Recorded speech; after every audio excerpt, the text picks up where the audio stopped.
আগরতলা। স্থানীয় সংবাদ পড়ছি কৃষ্ণধন দেবনাথ।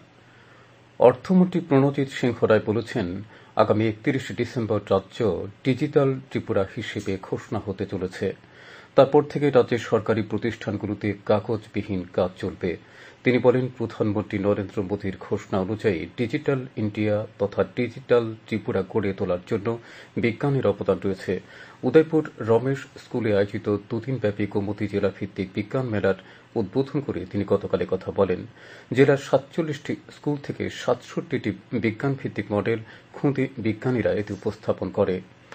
প্রধানমন্ত্রী নরেন্দ্র মোদী গতকাল উত্তরপ্রদেশের বারাণসীতে বিকশিত ভারত সংকল্প যাত্রায় অংশগ্রহণ করেন।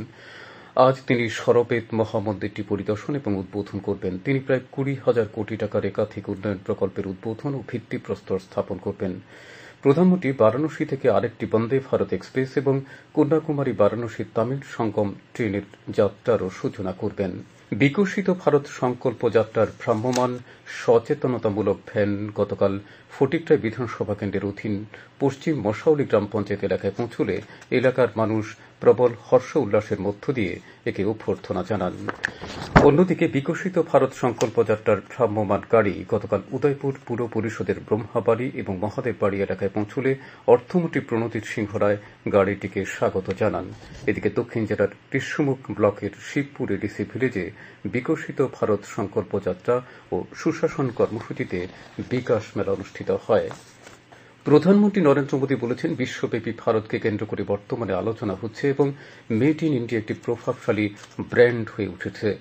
সুরাটে উচ্চাভিলাষী ডায়মন্ড পোর্টসের উদ্বোধনের পর সমাবেশে ভাষণ দেবার সময় প্রধানমন্ত্রী এই অনুকূল পরিবেশের সর্বোচ্চ সুবিধা নিতে এবং ভারতীয় রত্ন ও গহনা ক্ষেত্রকে উন্নয়নের নতুন উচ্চতায় নিয়ে যাবার জন্য হীরা ব্যবসায়ীদের প্রতি আহ্বান জানান। এর আগে প্রধানমন্ত্রী সুরাট বিমানবন্দরের নতুন সমন্বিত টার্মিনাল ভবনের উদ্বোধন করেন।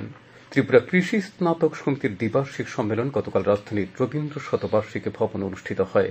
এই অনুষ্ঠানে প্রধান অতিথি হিসেবে কৃষি ও কৃষক কল্যাণ দপ্তরের মন্ত্রী রতনলাল নাথ উপস্থিত ছিলেন। অনুষ্ঠানে তিনি বলেন, আত্মনির্ভর ত্রিপুরা গড়ার লক্ষ্যে কৃষি ক্ষেত্রকে অধিক গুরুত্ব দিচ্ছে রাজ্য সরকার, আর এই উদ্দেশ্যেই সরকার কাজ করছে।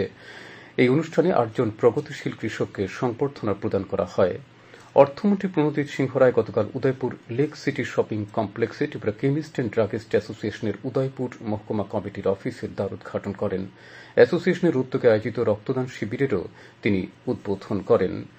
খোয়াইয়ের লালছড়া এলাকার বাসিন্দা দীপঙ্কর দাসকে গতকাল সন্ধ্যায় হেরোইন সহ আটক করা হয়েছে। এটি প্লাস্টিকের সাবানের কেস থেকে উদ্ধার করা হয় এই নেশাদ্রব্য। এসডিপিও ভূষণকান্তি মজুমদার জানিয়েছেন, স্কুটিতে করে ধৃত ব্যক্তি হেরোইন পাচার করত। নিলয় সামাজিক সংস্থার উদ্যোগে গতকাল রাজধানীর কল্যাণীতে ৫০ জন দুস্থ মহিলার মধ্যে শীতবস্ত্র বিতরণ করা হয়। সংস্থার কর্ণধার সীমা দাশগুপ্ত তাদের হাতে খাবারও তুলে দেন। তিনি বলেছেন, আগামী দিনেও এ ধরনের প্রয়াস জারি থাকবে।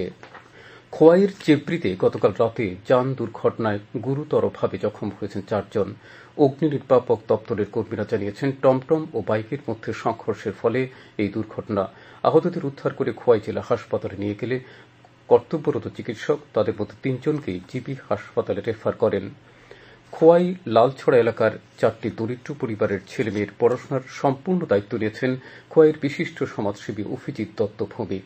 ৭ম শ্রেণীর ২ জন, ৮ম শ্রেণীর ১ জন এবং ৬ষ্ঠ শ্রেণীর ১ জন দরিদ্র শিক্ষার্থীর বাড়িতে গিয়ে গতকাল তাদের হাতে খাতা কলম তুলে দিয়েছেন তিনি। খোয়াইয়ের নাট্য সংস্থা কালচারাল ক্যাম্পেইনের ৩৪তম শেখর স্মৃতি নাট্য উৎসব খোয়াই টাউন হলে আগামী ২২শে ডিসেম্বর থেকে শুরু হচ্ছে। ৪ দিনের এই নাট্য উৎসবে রাজ্যের ৭টি এবং কলকাতার একটি নাট্যদল অংশগ্রহণ করবে। ক্রীড়ামন্ত্রী টিঙ্কু রায় গতকাল কৈলাসহরের রামকৃষ্ণ শিক্ষা প্রতিষ্ঠানের মাঠে রাজ্যভিত্তিক খেলো ইন্ডিয়া মহিলা ফুটবল লীগ অনূর্ধ্ব-১৩ উদ্বোধন করেন। ৬টি দলের মধ্যে লীগ পর্যায়ের প্রতিযোগিতা চলবে আগামী ৪ জানুয়ারি পর্যন্ত। অনূর্ধ্ব ২৩ বছরের মেয়েদের টি-২০ জাতীয় ক্রিকেটের খেলায় ত্রিপুরা জয়লাভ করেছে। বারাসাতে অনুষ্ঠিত খেলায় গতকাল রাজ্যদল ৫ উইকেটে জম্মু কাশ্মীরকে হারিয়ে দেয়। রাজ্যদলের পূজা দাস ৪৩ রান করে। স্থানীয় সংবাদ এখনকার মতো শেষ হল।